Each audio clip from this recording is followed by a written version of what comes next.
2 sons. Now, what do you think? There was once a man who had 2 sons.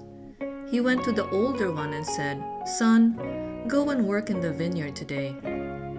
"I don't want to," he answered. But later he changed his mind and went. Then the father went to the other son and said the same thing. "Yes, sir," he answered, but he did not go. Which of the 2 did what his father wanted? "The older one," they answered.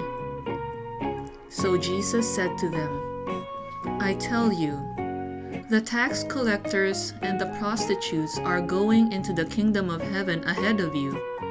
For John the Baptist came to you, showing you the right path to take, and you would not believe him. But the tax collectors and the prostitutes believed him.